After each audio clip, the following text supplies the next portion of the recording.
Hello, hello, everybody. Happy New Year 2024. Good morning, good afternoon, good evening, depending where you are located. We can see that you're coming in. If you want to, you may use the chat function to let us know where you're joining us from. We are delighted to welcome you to our webinar today titled Interpreting in Education, Navigating the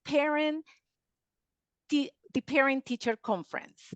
My name is Ana Lia, and I am the manager of training and curriculum here at Cross-Cultural Communications, the largest international training agency for community, educational, and medical interpreting. I will be your host today for this 1-hour webinar. Also with us today is CC Director. Hi, John Hello, Arroyave. Hello. And behind the scenes is my colleague, Andrew Hall, Cross-Cultural Communication Publications Manager. Andrew will be managing the chat and provide useful information throughout the webinar. Before we begin, though, and as we wait for everyone to come online, I would like to share some CCC updates, right? And I know you always look forward to those, so I didn't want to deprive you starting the new year. Okay, the first one. On February 10th, CCC will host our first online live training of the year titled The Interpreter's Toolkit, Concrete Strategies for Improving Ethical Decisions, Reflective Practice, and Session Management. Please go to our website, learntcio.net, and Andrew's posting that on the chat to sign up and take advantage of the early bird discount. Okay, also, registration is now open for our training of trainers. If you are interested in becoming licensed to deliver the Community Interpreter International, the next online session will begin on Monday, March 18th.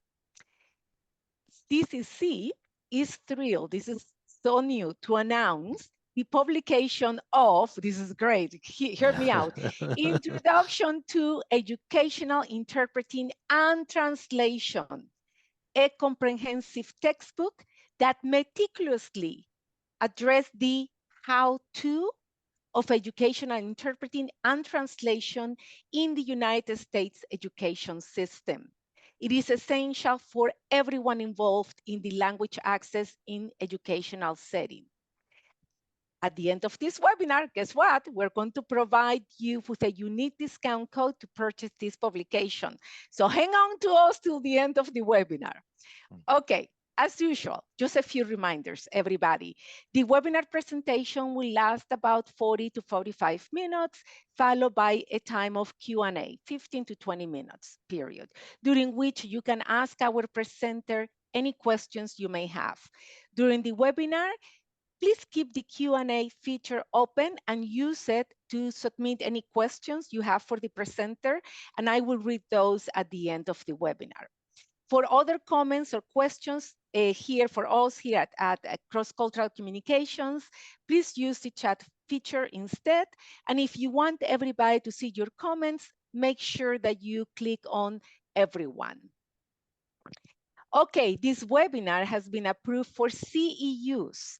Please remember, 24 hours after the webinar is over, you will be emailed a link to download your certificate of attendance. It will go to the email that you registered yourself to attend today's webinar. If you don't see it right away, please check your spam or junk folder. And please listen to me. You can download your certificate up to 2 months from today's session or webinar, so about 60 days. That's very important. Okay, so now I'm going to have our director, John Arroyave, tell you a little bit about the webinar and introduce our wonderful presenter. Thank you, John. Thank you so much, Analia. Just want to make sure everyone can hear me okay. Happy New Year, everyone. Very, very excited to kick off the year, especially with the launch of Introduction to Educational Interpreting and Translation, our newest publication. It's been very, very, very well received. We're very excited so far. And today's webinar, we're actually, just a quick tidbit, I always love seeing everyone from all across the US and abroad joining our webinar. It's always exciting and gratifying. I love this community. So today we have Judy Cortés joining us. She is the author of our newest publication, Introduction to Educational Interpreting and Translation. She is originally from Uruguay. She attended UCLA. She graduated with a BA and a master's in Spanish. She completed a PhD in Hispanic languages and literatures from the University of Hawaii. She's done a lot. She has taught translation courses at the Monterey Institute. She has spent several years with the Defense Language Institute as a Spanish course developer. She spent many, many years in public schools in California. She's also a former Fulbright scholar based in Chile. She's both an ATA certified translator and a certified court interpreter. And she's also worked in the administrative office of the U.S. courts as a rater of candidates seeking their federal court interpreting certification. We know that has a passage rate of like 5%. Judy's heavily involved in legal, medical settings and interpretation, and she's just completed this book. So we're very, very excited to have her with us today. And just to give a little bit of context, we have about 6,000 hospitals in the US. And if you just think of the profession, we've had a certification in healthcare interpreting for roughly 15 years, since 2010. And we have 6,000 hospitals. We have about 13,000 public school districts in the US, and we have 75 million students enrolled in US schools.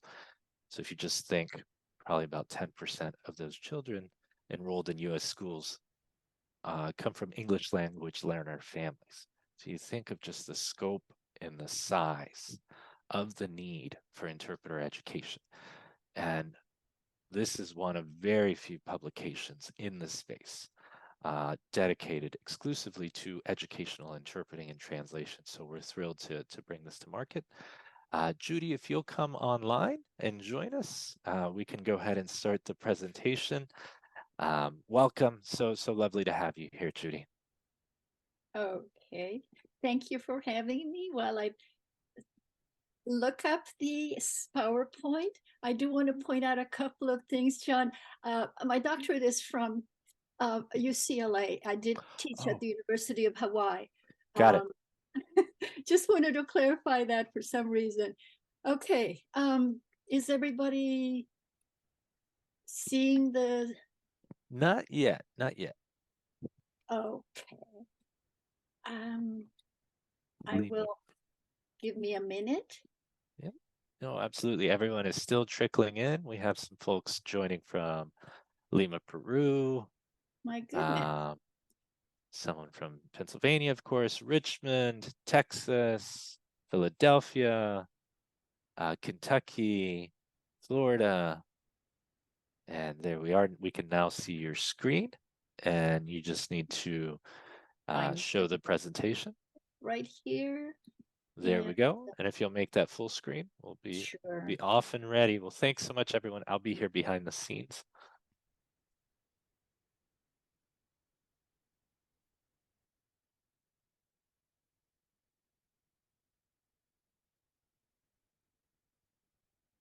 So I also want to welcome everybody, and we shall get started.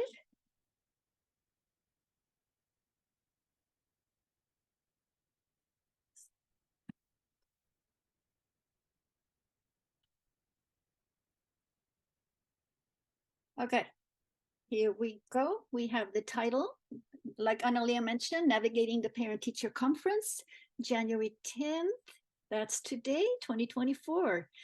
And yes, I do have those degrees, but I'm primarily interested in interpreting, and I have spent a lot of time interpreting in schools, and right now more so in legal and medical settings. Here's your welcome. Buenos días. Aloha. Bienvenidos a todos. I'm sure that we're at different times all over the place, and it is around 8:30 in California where I am located. So I will go over the objectives. Judy, do you want me to set the poll just to see what people Where they where their are. field? Yes, let me do that before you go over the objectives. Good idea. And I saw that they're coming from all over Yes, Exciting. yes. Here we are. Do you currently work primarily as a freelance interpreter, staff interpreter, interpreter for language service company, other role or position? So we see that most people, 42% freelance interpreters. Okay, and staff interpreters. Okay, thank you, everybody. Okay, I will close the poll and let you continue, Judy. Thank you. Well, that was helpful. A lot of practicing interpreters. That's fantastic. So you will see a lot of information here that you totally relate to. Let me go over the objectives again so that we keep this in mind as we move along. You're going to be understanding the roles of each party in the parent-teacher conference as we move along these slides. This webinar will prepare you for these types of conferences with the aim of promoting effective communication. We will be utilizing appropriate tools to enhance your interpreting accuracy. And finally, an exciting part, sharing a lot of skill building activities that will improve your interpreting. As I begin to share the slides,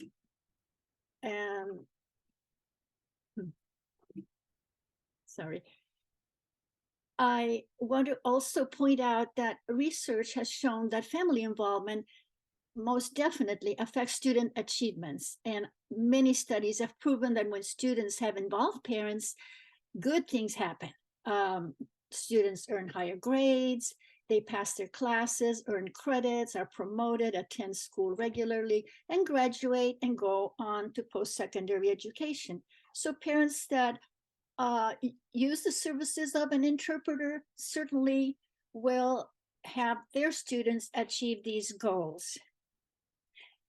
I want to now, before I get into the source language and target language, I want to share how I first got involved with educational interpreting. I was offered a job as a bilingual teacher in the city of Salinas, California. And during the interview, the principal asked me, would you like to teach first grade bilingual or second grade bilingual? And I thought, oh my gosh, of course I need to teach second because I don't know a lot about beginning reading. So I accepted that second grade position.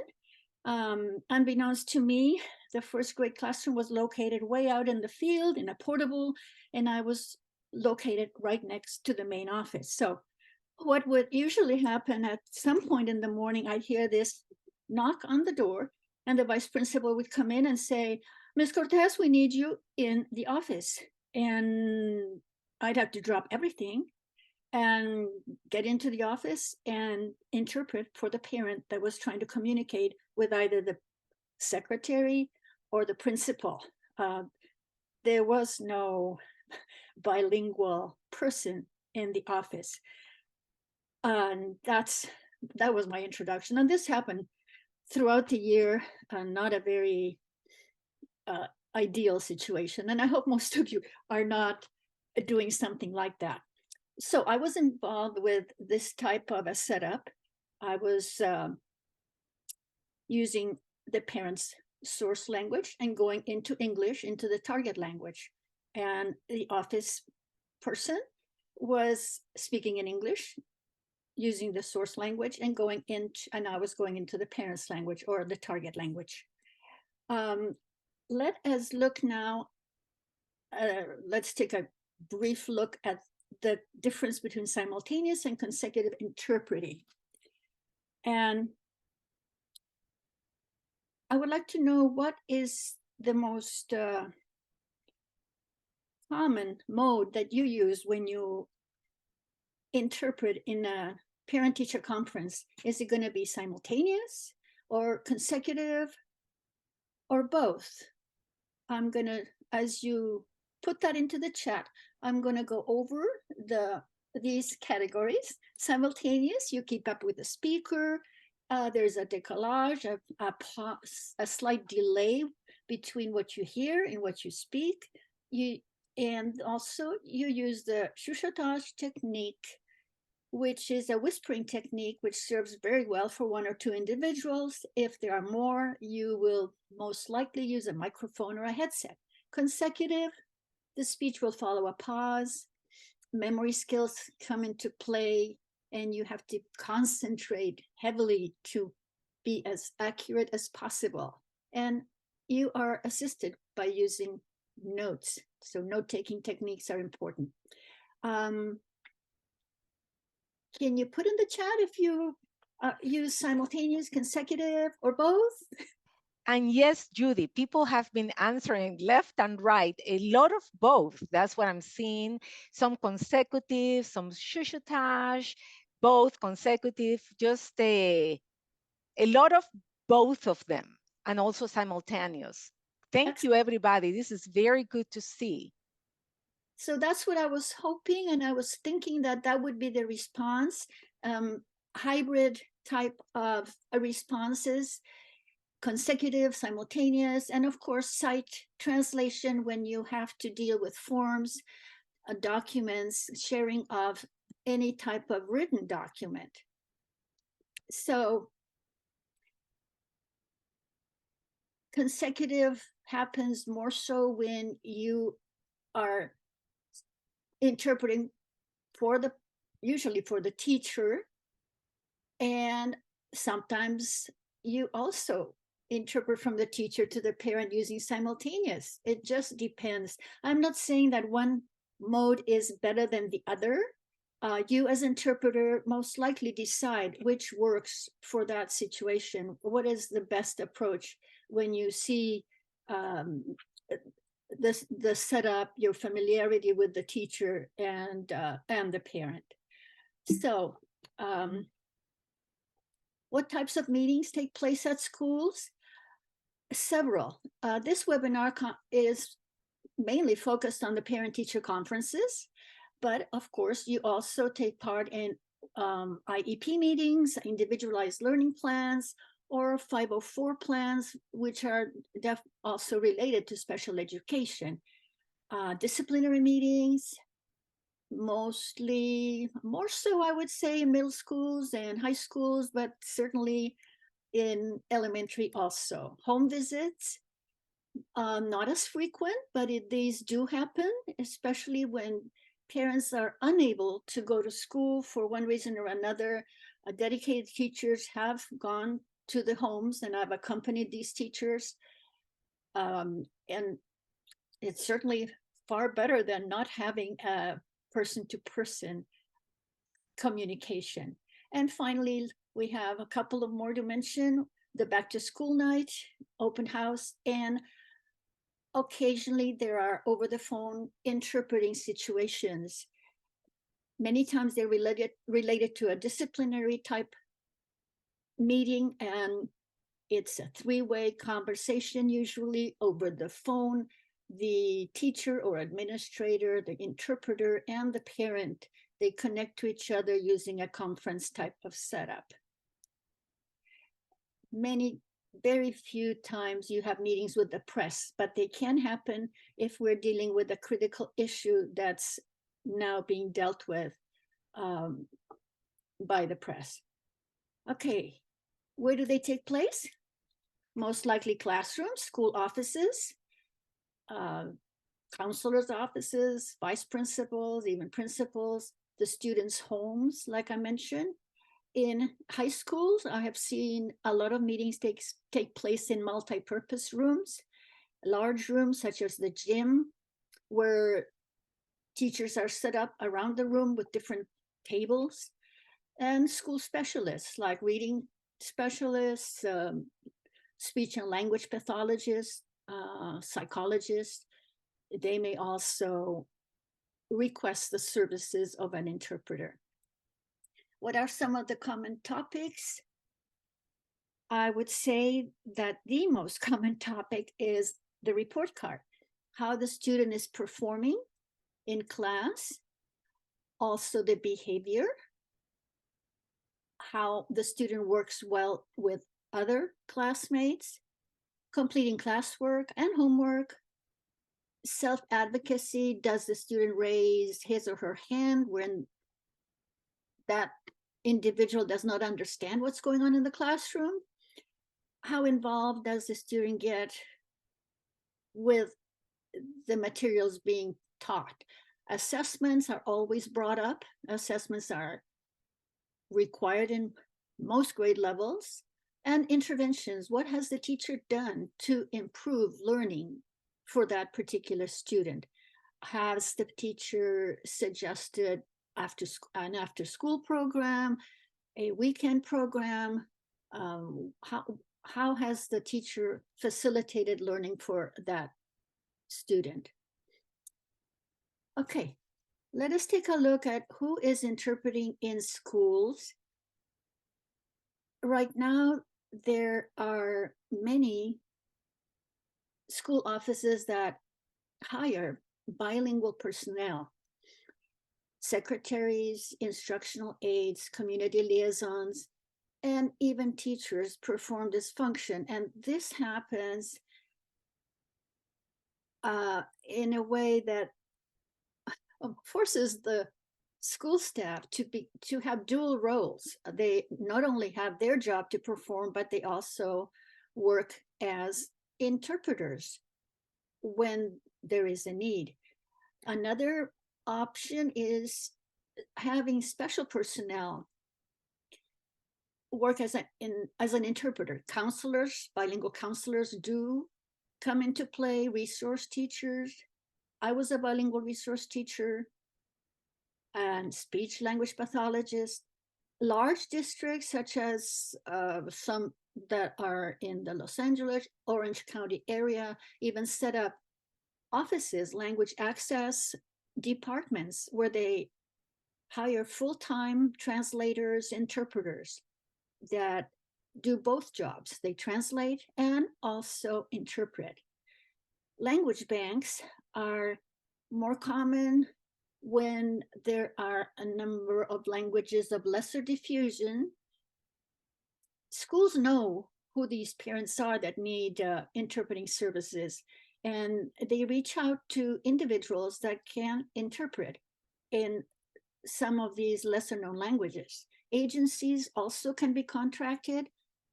I've heard of agencies that sign contracts with school district and then they provide the services of an interpreter, or freelancers can even approach school districts and provide services that way. Bilingual relatives, not as ideal, but it does also happen. What are some of the desirable traits that you bring into the profession? A broad vocabulary in both languages, and this is something that you maintain throughout your performance and throughout the years that you spent interpreting. Excellent memory and concentration skills, ability to retain information, awareness of the tone and inflection of the speaker. Don't speak in a monotone because that is not what you are hearing. So speak in a way that reflects what the individual, what the speaker is saying.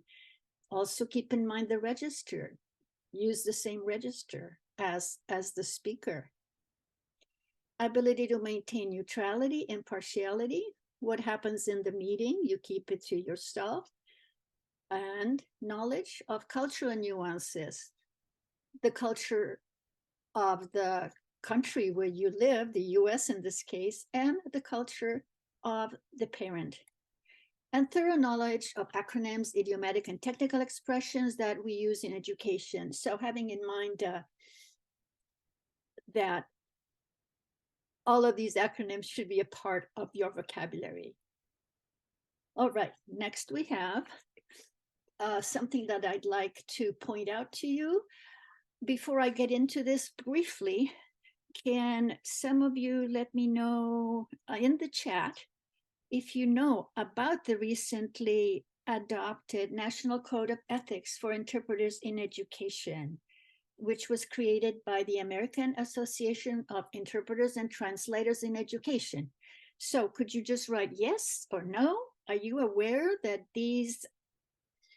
that the National Code of Ethics has now been published, adopted? This happened in December. So if you could, in the chat, put in yes or no, that would be Judy, helpful. yes, I see a lot of yes and a lot of no's. So Half I and am, half.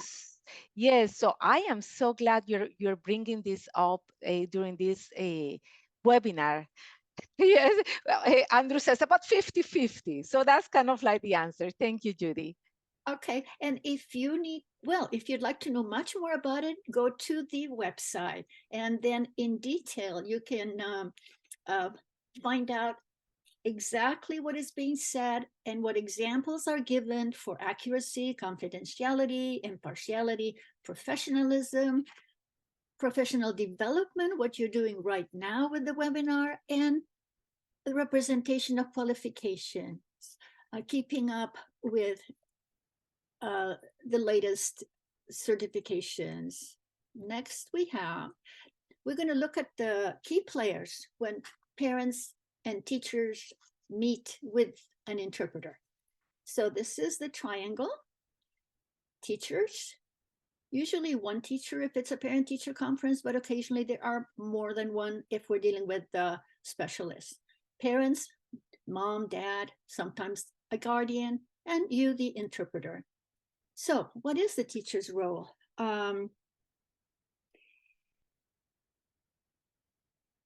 The teacher's role is one that will share the student's progress in multiple subjects, reading, math, science, social studies, etc. And single subject, this is more likely to happen in middle schools and high schools. Addresses student behavior and attendance, shares assignments, homework, how the student performs in the classroom, if he forgets to bring the homework or if he's very diligent with the homework. The teacher also prepares and goes over academic progress, particularly assessments that are given throughout the year. Suggest interventions or strategies for improvement, informs also about any upcoming classroom event, for example, a program coming up or a field trip that the students will be participating in, any type of activity, future activity, so that the parent gets involved and knows about what's coming up. Stays positive throughout and welcoming, because the teacher wants to establish a positive relationship with the parent because they form a team. Parents' role. Parents are notified that a conference will take place. They usually respond in writing, sometimes through, sometimes online, oftentimes on paper, and they notify the school that they'll need an interpreter. Usually the teacher knows who is the parent that needs an interpreter, but sometimes not so. So notifying the school or the teacher of the need of an interpreter becomes critical. If the parent is running late, it's expected that the parent will inform the school. Arrives on time to the conference, early is even better. Comes prepared to ask questions and listens to the teacher. Ask questions about any concerns that the parent may have about that student, and also shares what the student has commented about the class, to make sure that everything is clear and the parent understands what is going on. Now, let's look at your role. This is the most important piece. Your role involves signing up for that assignment. Some school offices have a sign-up list, and you commit to arriving on time, usually early. The earlier the better, in case the teacher has you fill out some forms or questionnaires. Occasionally that happens, and it's best to be prepared and right there. You bring your notepad or stenopad, smartboard, your pen. If you use a smartboard, a stylus, you introduce yourself to the parent, also to the teacher, and more about this in another slide. And as you all know, you use the first person instead of saying he says, she says, etc. No, and you share 4 key points with the parent and the teacher prior to starting your interpreting. So if you are in this role, what would you share with the teacher and the parent? What would you want the parent and the teacher to know before you actually start interpreting at the conference?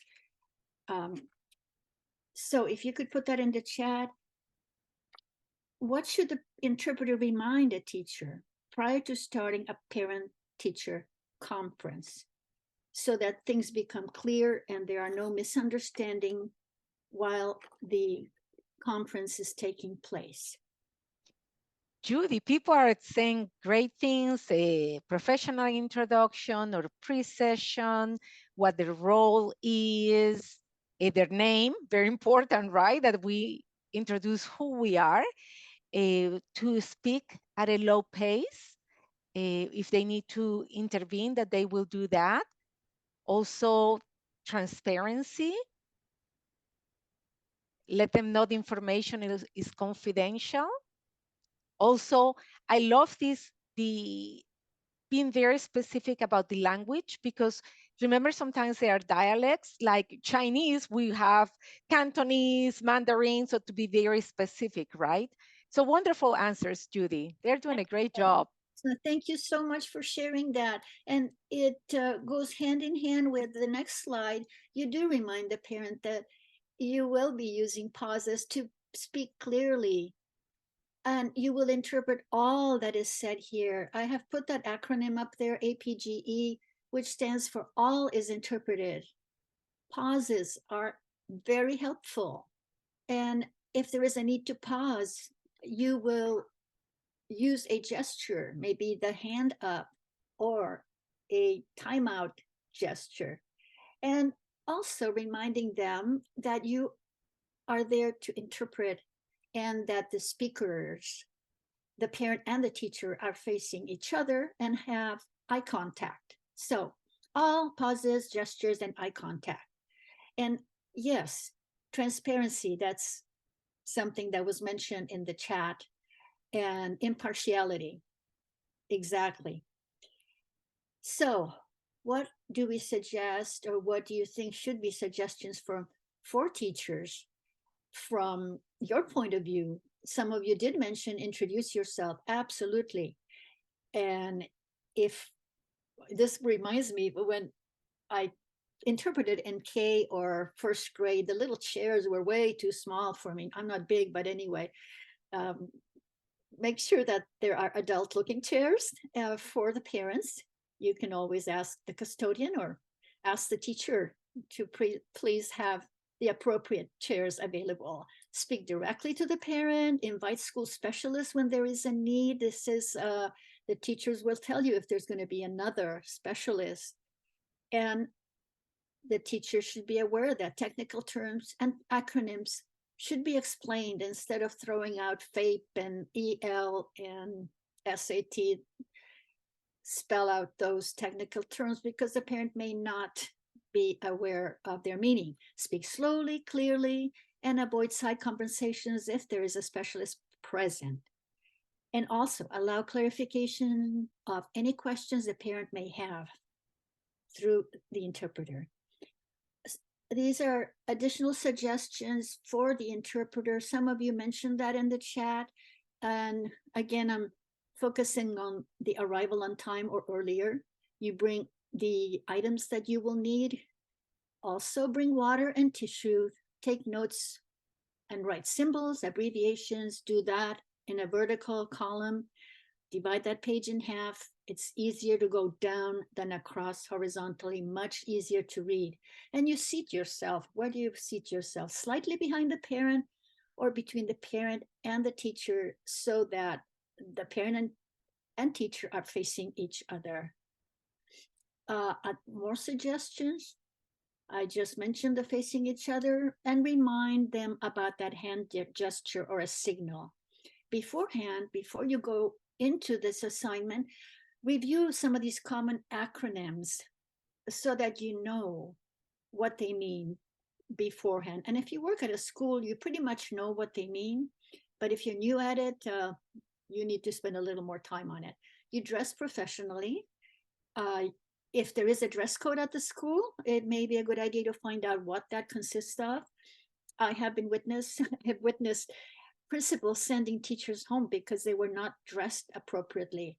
I've had to sub in a couple of those situations while the teacher went home to dress better. So also familiarize yourself with any school forms. You can go to the office and find out what are the most common forms, documents that need to be filled out, and also what types of assessments are given in each grade level. Okay, since we are now halfway, well, about 20 minutes into it, or 30 minutes into it, I'm going to just share here a mock school scenario. I'm not actually going to open it. We're going to post this in the chat so that you can later on watch it during your free time and see how this interpreter introduces herself to the teacher and how the teacher responds and reacts. And this is a very helpful scenario. So I'm just leaving that there. It'll go in the chat. The same thing will go to a sample parent-teacher phone conference. It's a three-way conference where the parent, the teacher talk about the math skills of a student. Also, very helpful. Next, let's talk about some of the distractions that may take place while you are interpreting. You sometimes don't realize that noises may affect your interpreting. For example, if there is another teacher present, they may have a side conversation, and you have to remind the individuals that, excuse me, as an interpreter, I need to interpret everything that is said here. There are outside noises at times, lawnmowers, traffic, screeching brakes. In the school where I worked, we were located very close to an airport, and it seemed that every time we had these conferences, we had the Blue Angels practice their takeoffs and landing. And it was a great thing to watch when students were at recess, but during the conferences, it was a little, I would say, quite noisy. So we would have to stop talking and wait for the jets to fly by. Inside noises, if you have a music teacher and sometimes they practice close to the room where you are interpreting, you may need to move to a location that isn't as distracting. Mixing languages, there are times that the parents will use the English language in their own, when they are talking in their own language. You can just go with the flow and continue interpreting, even though there are two languages that you're listening to. A cell phone interference, yes. Turn off that cell phone when you go into that setting. You can still access your apps with the cell phone turned off. And if you need to look up a word, that cell phone will still be accessible to you. If the parent brings in other children because they were unable to find a babysitter, or actually that happens quite a bit. And when young children come in, it's not your responsibility to entertain them or bring toys. The teacher can always find some crayons, paper for that child, or the parent can also bring something to entertain the child, a book. And what I wanted to point out here, it is not your job to be babysitting here. If you've interpreted for a long period of time, say this is your fourth or fifth conference, you may feel fatigued and you will lose some of your concentration, but it's important to take a deep breath, have some water, and continue in a positive vein. Consecutive interpreting experts. In this next slide, before we get into it, I'd like to find out again in the chat how many of you have heard of these two experts in consecutive interpreting, Jean-Francois Rozin and or Andrew Gillis. If you've heard of one, that's fine, just put yes. If you've heard of both, put yes. If you've never heard of either one, put no. That way I have an idea as to your knowledge base. You know, Judy, this is very interesting. I see a lot of no's more than yes. So I'm so glad that you're mentioning this, Judy. Oh, okay. So I'm glad that this is new for some of you. And let me give you a brief overview. This is not a webinar about note-taking, but these are note-taking experts in consecutive. Rozin is known for suggesting fewer notes. He promotes symbols rather than words, and he favors abbreviations. Andrew Gillis is a conference interpreter, and he studied this memory-taxing consecutive interpreting. He wrote a book entitled Note-Taking for Consecutive Interpreting, a short course in 2017. It's gone through 2 publications and with some changes in between. And let me look a little bit more at the Rozin techniques. He favors, like I mentioned, abbreviations. So you should also maybe keep in mind what abbreviations you could use, like ED for education, GOV for government, capital R for reading, maybe capital M for math. You create your own abbreviations. Write down concepts rather than symbols. Use links, arrows, lines to connect thoughts. Negation can happen by crossing out a word with either 1 line or 2 lines. You decide. If you want to emphasize something, you can underline it once, twice, if it's for greater emphasis. And verticality, I mentioned earlier, you're going to take notes in from the top to the bottom on one side of your page, of your pad, and then move up to the second side of the page. And shifting also, you write diagonally, down, vertically, and you can, in this way, write in the form of steps or diagonals to connect thoughts. Andy Gillis is a consecutive interpreting expert. There are many YouTubes that he has created.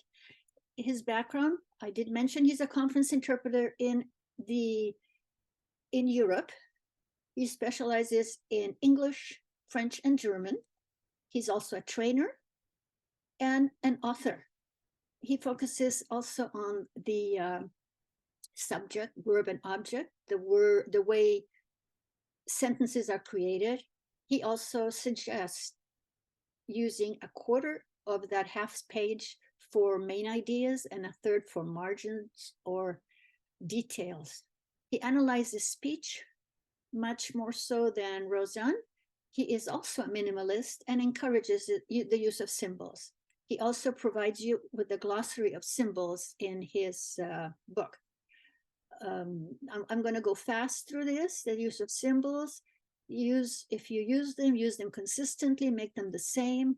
You abbreviate entire words, use the same abbreviation, like I said, consistently, if it's an abbreviation. You create a list of common words with the corresponding symbol. And you use arrows and drawings. This could be something you also use when you text. And these are some of the common ones. Okay, some more note-taking tips. Do you use the source, the target, or both languages when you take notes? This is a chat question. So which one do you use? The source, the target, or both? And I'm curious, there's no right or wrong answer here. So would you put S or T or both in? I see a lot of both, and I see also source or target. So I think it's a mix of all of them, but a lot of both. And again, this is an individual type of preference. If you use both, that's fine. I personally just go straight into the target language. It just kind of avoids a second step. You know, I've already taken that step, but the source is also possible. It's certainly your preference entirely. And none of the experts say you should use one or the other. So your call. Write problematic words, try to convey meaningful concepts, create again your own abbreviations, and when in doubt, do use an app. I'm going to mention the apps in a few minutes. The most common being word reference, Lingue, and if you have the app, use it when there is an absolute need. I wouldn't use the app too frequently. It just doesn't make you look professional. But if you have to, you can state something like, the interpreter would like to clarify the meaning of a word. Allow me a moment. And you can do so. Don't do it more than 2 or 3 times in half an hour, because like I said, it's not that professional looking.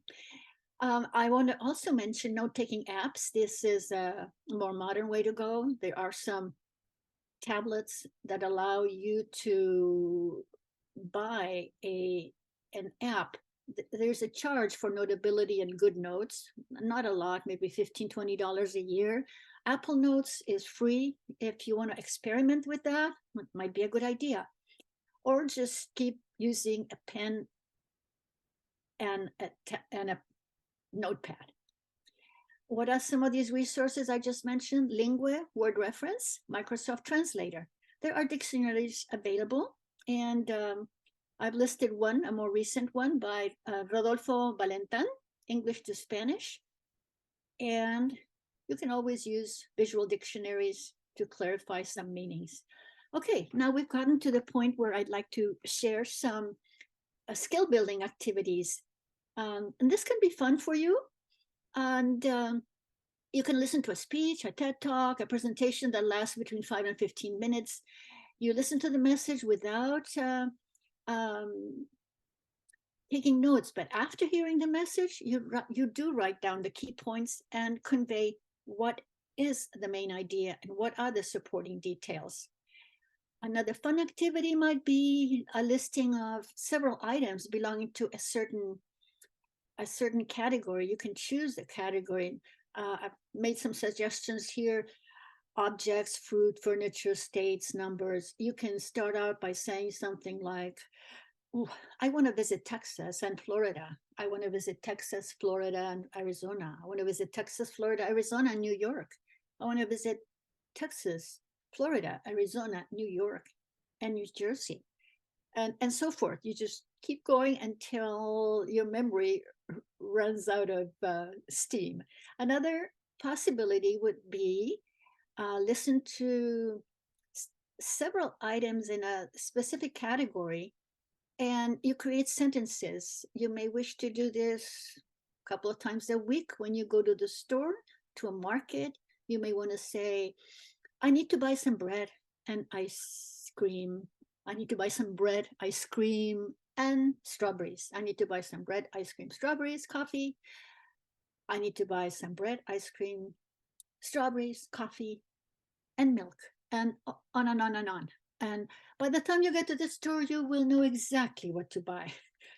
Number 4, we have a list here. You can listen to a passage from a talk show or a brief presentation at a staff meeting. You take down keywords during this meeting. And shortly afterwards, you repeat as much as you recall from that passage or presentation. You keep in mind the main points and the details, and then you deliver the recall in either the source or the target language. And number 5 here, I'm pointing out that you can listen to an interpreter in a YouTube, and I have provided a link to 2 of those. Preferably choose a parent-teacher conference. This may be with or without an interpreter. Try to choose the one that has an interpreter and mute the interpreter so that you can provide your own interpretation. A couple of more here. There are a lot of free training courses out there, and you can find these online. You could also find out what is offered at your local community college. If you choose a program, try to use one that or enroll in one that provides you with at least 40 hours of training. Another idea is to do note cards or acronyms. You put the name of the acronym on one side of the card and what it represents on the other side. And you flip these until you are completely confident about what the meaning of each of the acronym is. We're almost to the end here. You can also join AAITE. They have monthly workshops, and joining is not expensive, $60 a year, or you can continue joining and participating in CCC's monthly webinars. I will leave you with this last slide here. This is our latest publication, Introduction to Educational Interpreting and Translation. You are fortunate to have a promo code here that expires January 14th. And yes, it is available. And I will now leave this up to Analia and John to send me some questions if there are any questions in the Q&A. Thank you, Judy. What a wonderful presentation. A lot of people are just posting on the chat how much they appreciate. Well, I have an autographed copy, Judy. All right, awesome. That's amazing. Okay, well, hey, John, I'll let you take over some questions if you want to. Absolutely, absolutely. So I did want to ask this one question. It did come up. It was put into the chat. I didn't catch the name of the person that wrote it. And it's kind of the reality, so this might be a little bit tricky, but all information was awesome. This is for Judy. Unfortunately, and this was from one of the webinar participants, unfortunately, during IEPs, most teachers don't want to exceed the time limit and wouldn't give the interpreter the space, I'm adding this, to implement most of what was mentioned. Have you run into that, Judy? And if you like, whenever you're ready, you could probably, we could leave it up or you could stop sharing. Well, it's true. I mean, teachers and administrators and participants in the IEP meetings and specialists, they have a very tight schedule, and oftentimes they need to get back into a classroom. And so their time is limited, even though sometimes the school has a sub come in for a couple of hours, but it's not always easy to do that. Absolutely, this is a reality. Schools are very busy places, and time is of the essence. So yes, I can certainly understand that happening.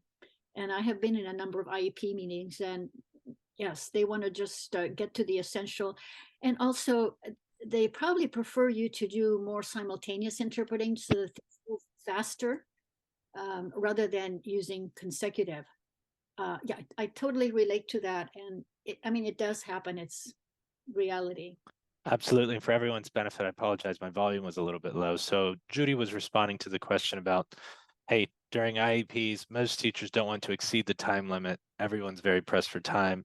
They don't give interpreters a space to mention most of what was mentioned. Judy's point was that is the reality, in the sense that schools are busy places, but the skilled interpreter can still quickly probably be kind of surgical and precise, and getting out the professional introduction and switching to simultaneous when needed, and implementing chuchotage as appropriate, just to be as seamless as possible. Exactly. Thank you, John. Absolutely. And let's see, I heard most people are going to start using video and phone interpreting. What happens to freelancers? So what are some thoughts there? If you're a freelancer and you see maybe a lot of school systems start transitioning to remote interpreting? Well, we saw a surge of that during the pandemic. So, parents Yep. got used to that. It still was not entirely seamless because it Mhm. is a new way of connecting. And really, teachers prefer the face-to-face approach, regardless of this advance in technology. It still isn't happening as frequently anymore. It was for the 2 years It's gone back. Yeah. and I still see problems. And the teachers that I have talked to lately tell me that, yes, we're back to person. And yeah, the phone, the over the phone interpreting, it's mostly for emergency type situations. Last minute. And, hey, the kid did something horrendous and it has to be dealt with right away. Yep. And the parent needs to be contacted. It's not like a pre-planned formal parent to teacher conference. So I can see the OPI happening in those situations. Absolutely. Excellent. What do you suggest? Is there any kind of program or training that gets you ready to interpret in educational meetings? So if you were starting over, Judy, and you were getting ready for your first educational interpreting assignment, let's say in a couple weeks, or you were planning on becoming an educational interpreter down the road, how would you approach it given the available resources today? Well, there are districts that have training programs, and I certainly would take advantage of that. The larger districts have that, and not the smaller districts. Online training also is very helpful, and it doesn't have to be necessarily in education. If you acquire the skill in other areas, say in the legal field or the medical field, you can transfer those techniques into the educational field, as long as you keep up with the terminology that's required. I would certainly take advantage of any courses that are offered in community colleges. There are some good ones out there, and I've noticed that many are offered online. Yep. Which makes it very easy for a person that has a full-time job to join. And you don't have to be in the city where these are offered. I mean, it's online, and certainly you're welcome to do so. Absolutely. No, there's quite a lot. There's quite a lot of resources. Obviously, CCC is a resource. Here's another one. So Dominga Zoomcox had a question that she put into chat. She mentioned I'm paraphrasing, of course. This is my first time joining. I am a Maya, so indigenous language interpreter, and sometimes there's no word for word translation for some of the Mayan words. And that's definitely very true of indigenous languages, but it's also true of other languages. Sometimes there's no direct, easy way to interpret. What are some thoughts that you have on indigenous interpreting, and then just the broader challenges around interpreting? That's from Dominga. Thank you so much for the question, Dominga, and thank you for joining us. Very, very relevant question.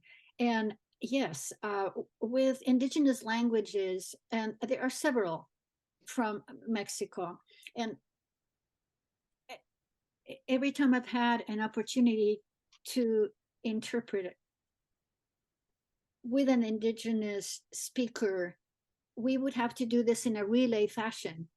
In other words, there is the indigenous interpreter that goes from Triqui or Mixtec and interprets into Spanish.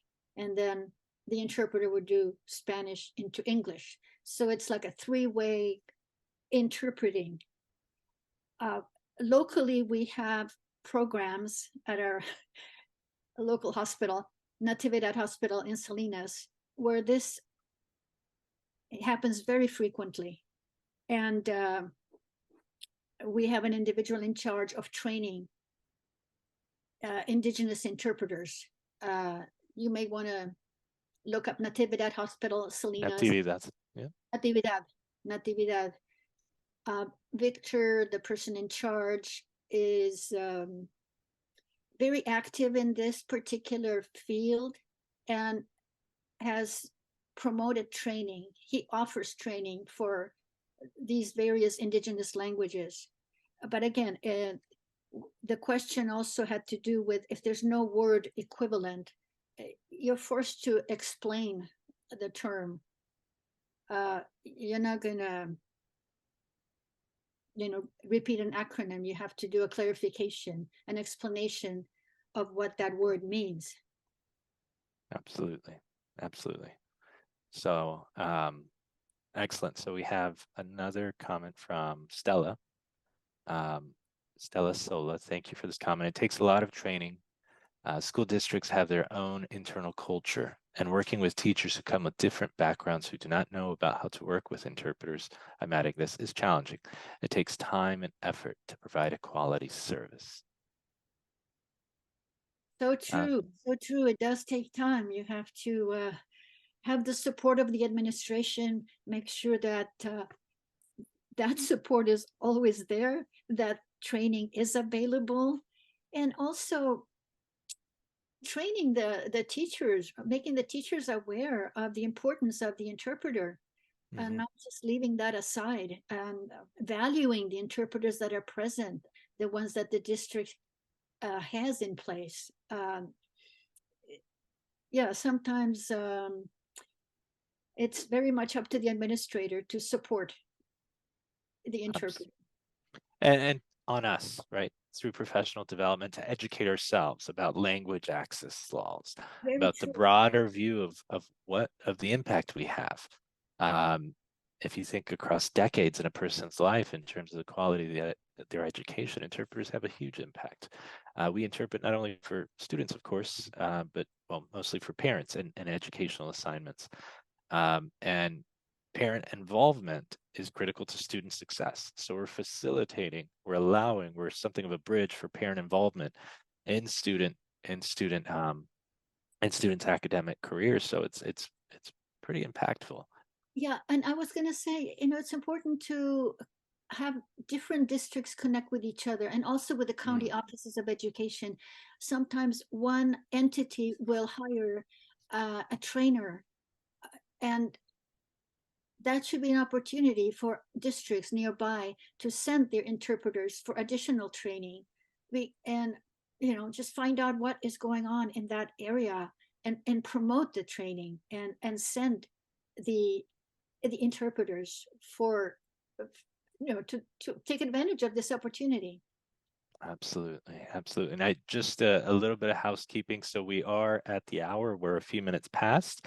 You will get your CEUs just for joining for the hour. If you give us 24 hours to get that out, we'll have also, we won't be sending out the PowerPoint slides, but we will be posting the webinar on our YouTube channel and on the website. But you're welcome to disconnect. We're going to hang out for some time and just ask Judy some questions and also address some broader questions. What's been your experience so far, Judy, with in the US with schools in terms of remote simultaneous interpreting versus on-site interpreting? Sometimes it's frustrating. I mean, I've done remote interpreting, not necessarily for schools. There are many times that the connectivity issue is a problem. Yeah. And you have to take steps to make the individuals understand what you have to click on and how to unmute themselves, or how to show them their face on the video. It's minor things, but they're very important. Absolutely. So what has been my experience? It's not always positive. I mean, I think it's better than nothing. It's part of progress, I suppose, that it makes it easy for a parent and a teacher to connect, if in fact both of them are able to use those platforms without any issues. Well, like my son is a middle school teacher, and Yep. those are situations that don't happen very often anymore. It's best to just have the parent come in, because you can show papers, you can show the work that the student has done. It is there, it's visible, they can touch it. But with the Zoom, it's much more artificial. Yeah. Anyway. Yeah. No, absolutely. Absolutely. There's so many more nuances, so much more that's conveyed in person.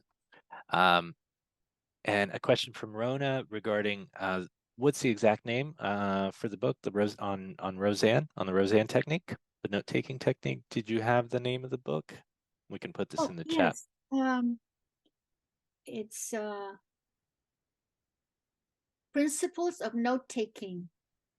Okay, maybe we can get that into the chat, maybe a link to bookshop.org, Principles of Note-Taking. Principles of Note-Taking, 2004 edition. Excellent. I flipped through that very fast, the resources. Fantastic. Feel free, Analia, to chime in if you notice any questions in the chat that maybe I'm not seeing. But yes, there is one. I thought this was interesting because I have seen this happening before. It says, what happens when a mom brings another young child with her, and that is disturbing and annoying? So Judy, what would you recommend based on your expertise and experience? I thought I touched upon that. It happens quite a bit, actually. It does, I know. And I'm going, okay, it's not my responsibility, but I suggested that the teacher get involved and give that child some crayons or games or Legos, depending on the age of the child, or some books. And the parent obviously should cooperate, because the parent's there, she's the one, or he, that brought the child. And I understand that it's not easy to get a sitter for an hour when you go to a parent-teacher conference. Yeah. In elementary school, there tend to be younger children that suddenly appear with the parent. But I have sometimes brought my own coloring books, and because just in case that happens. But it's not really something an interpreter should be doing. And what do? You can approach the teacher and say, hey, do you have something that he can play with? Or they can sometimes sit in close by, but further away from the conference itself, so that they don't disturb the interpreting the conversation going on. Of course, you hope that there's not going to be screaming or yelling or crying, that the child will be entertained. Yeah, but it's real life, right? It is. It's and we have to do our best not to show any annoyance, any frustration, because they're part of the interpreting encounter as well. And it's better to have the parent come with the child and not come at all. So, as a teacher, thank you for coming, and let's see what we can do to accommodate your young child. And there's frequently toys There's a lot of toys. There's it's not the easiest, but the school is prepared. This isn't the first time this has happened. They make it work. There are some toys. Sometimes maybe there's a playroom. Sometimes little ones going around the room as you're interpreting. But it's about professionalism, because it's the real world, in the sense that there's a lot of unexpected things that happen, not just in educational interpreting, but in community interpreting, and we're there to interpret for everyone. So it's just part of the job. And sometimes you hope there's a daycare nearby or in the school. Maybe this young child could be left there for half an hour to an hour. Well, yeah. But that doesn't always happen. Absolutely. Yeah. Absolutely. Question from Paulina Cohen. Thank you for this question. Are there any plans for CCC to turn this webinar topic into a longer, maybe 20-hour specialization for interpreters in education? Yes, absolutely. That is our plan to get that done this year, Paulina. Philosophical question here. Interpretation aside, you've spent so much time, Judy, in school systems. Interpretation aside, what makes for successful parent-teacher conferences?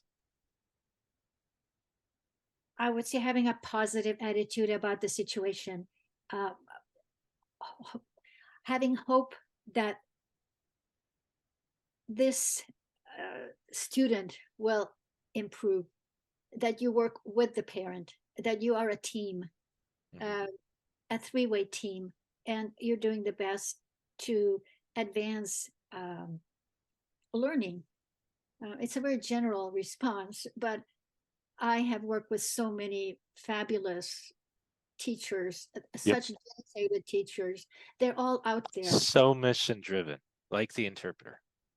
Yes, and that's what has kept me in that field for so long, and just working with these extraordinary individuals and administrators too. It took a while. I mean, I saw the change between administrators not giving much attention to interpreting, to some that suddenly were very focused on supporting interpreters, to the point that district office personnel, administrators even purchased equipment. Wow. To be available for any situation that needed simultaneous interpreting. So, we've made progress. I see that a lot of progress has been made. Excellent. Excellent. No, So that's fantastic. what has kept me in it, and just seeing the the positive results and the dedication, you just get wrapped up in it. No, it's fulfilling to see progress, and to see the fruits of so much labor, even within our very, especially in educational settings, our very sort of limited role. We can't step out within educational settings and advocate. Our very limited role as interpreters, a positive attitude, all of those things really do shine through. They shine through in your demeanor, in your voice, and just your general vibe. And they contribute to the positivity of the meeting. So it's really important, no matter what, to always, as Judy said, keep that positive sense, that sense of hope, that sense of mission. So a little bit more tactical question from Yolanda Garrett. For recording purposes on IEPs, would it be more appropriate to interpret in consecutive? What is the best mode? What is the most seamless mode, for IEPs in particular? I have heard both simultaneous or consecutive. I would say I have been in a conference where this particular question was asked, and it benefits the parent to hear the interpretation into their language. If it's the consecutive mode is used, it gives them more time to process, kind of assimilate out what is being conveyed. So, however, it does take a little bit longer because Yeah. you're taking notes and Things are being said twice. and all the participants have to be a little more patient. For short responses, I suppose simultaneous can work quite efficiently. Responses like, yes, I understand, of course, yes, I can come back, just short responses. But when it comes to explaining the results of assessments or explaining interventions or results of assessments, having the consecutive mode certainly works out better. And so using both and depending on the type of exchange that is being shared. Excellent. Excellent. Just a reminder, everyone, you're free to disconnect. CEUs will be out within 24 hours. We're just having a more in-depth Q&A with Judy here, addressing also some housekeeping, administrative questions that may come up. And especially for IEPs. And for those of you, can you quickly go through an individual educational plan? How do those typically transpire, and why specifically is consecutive a better, in a perfect world, a better mode for? IEPs are just critical because they're legally mandated when a student needs a specific Service. accommodations. And this is a whole chapter in itself in this book. And so it's hard to just give it a really short answer. It's a process where many individuals are involved, specialists. You have to have a certain number of people in there, administrator, the interpreter, all the individuals that were responsible for the assessments. And it's quite an involved process. The parent has to approve the recommendations. The parent has to understand what this team proposes. And the parent signs these documents that have to be interpreted or sight translated by the interpreter. And it has to be clearly transmitted what is going to happen with that child. And then there are follow-up meetings. Are we doing the right thing? Do we need to change our recommendations? It's quite involved. I mean, I almost feel like opening a chapter of the book and going through it. No, but you gave us a wonderful high level, especially for those that are unfamiliar with educational interpreting. Go ahead. Special education is a field in itself. It is education, but it's funded by the federal government. There are more specialists involved. Many experts are involved. And you as interpreter, you're part of all that process. So you have to become very familiar with the steps, the testing, the various assessments. There's a chapter in the book that deals with the various assessments that can be used with a special needs child. And psychologists explain why this test is used and not that one, and the results of the test, and what does that determine, what needs to happen next. And it's I almost feel like I'm not answering the question, but yes, look at the book, look at the chapters that are deal with the special education arena specifically.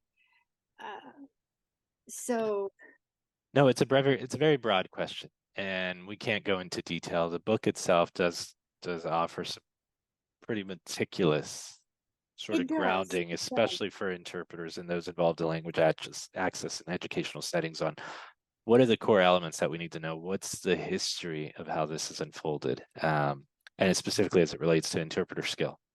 And also the book addresses what should an interpreter do prior to the IEP meeting, what should take place during the IEP meeting, and the debriefing with the experts following these meetings. And I address specific steps that need to take place. Yep. It's very formal. Yep. Oh, absolutely. Absolutely. I may need to just do a timeout. Do you want me to stay on? It's your call. You are welcome to stay on. This is very informal at this point. Just if you need to go, Judy, we're going to answer some more questions. You're completely fine. Taking off. Thank you for staying on this long. And just a reminder to everyone, clearly, CEUs will be in your inbox within 24 hours. Video will be posted. Slides will not be sent out. The recording will be posted on our YouTube channel, on our website. And thank you, Judy, for joining us. Thank you for writing this book. Well, thank you for giving me this opportunity. It's been a pleasure. And obviously, we'll continue to stay in touch. And I want to thank everybody that participated. And I treasure the dedication that you give to this field, because it is so critical. And I wish more people would appreciate you as much as I do. So thank you, Judy, and that goes back to you too. Okay. Thank you, Judy. You so much. Wonderful. And there's a lot. We didn't get to a lot of the questions. There's Socorro Garcia, it is never too late to get an interpreting certificate.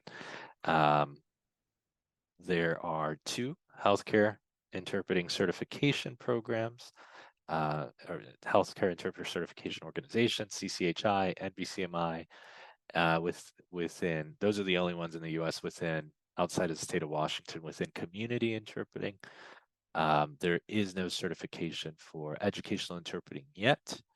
NATISL, AAITE are 2 organizations involved in developing a certification for educational interpreting. AAITE just rolled out a code of ethics. We would recommend taking a look at the healthcare interpreting certifications. And it's wonderful, Dominga, to see Indigenous interpreters. We need more of you. So it's just delightful to see Indigenous interpreters joining us. Do you have the link for the AAITE best practices for interpreters? I'm sure we could probably hunt that down and put that into the chat if you're still with us, Efat. We will absolutely issue a certificate. Yes, we do foresee the future of interpreting, Carlos Blanco, for educational institutions, educational interpreting, to have their own certification. Absolutely. The field is too big. Our profession is young. We still haven't rolled out a certification, but trust us, there are several folks working on that. Okay. There are so many questions. But just a reminder to everyone, you are free to drop off. We're going to try and go through and answer a few more. We'll close the webinar in a few minutes.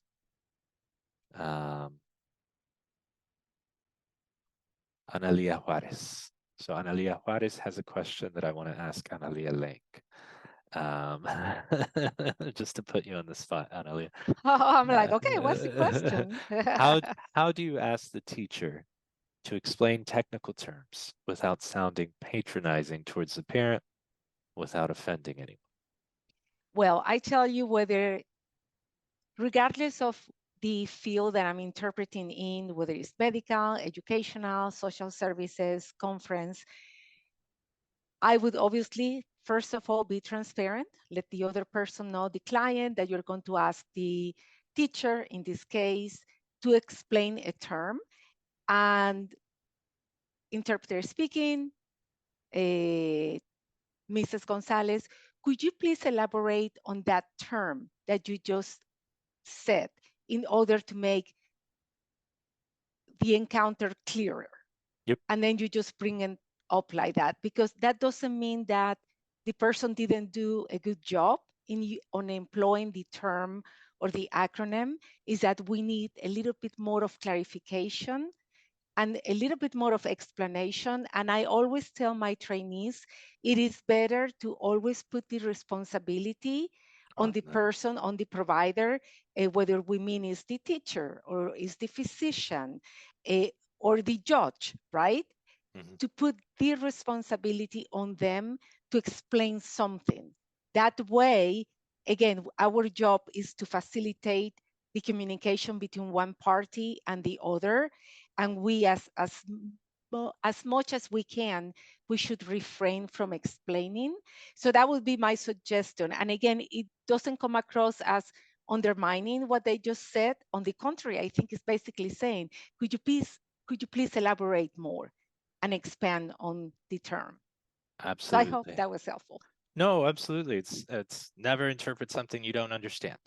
You can keep it in the source language. Once you say the whole phrase with that term you don't understand in the source language, boom, you intervene, say it in both languages. Excuse me, interpreter requests you explain or elaborate on term X. And you say that in the target language, then you get back to interpreting, putting it on them. Absolutely.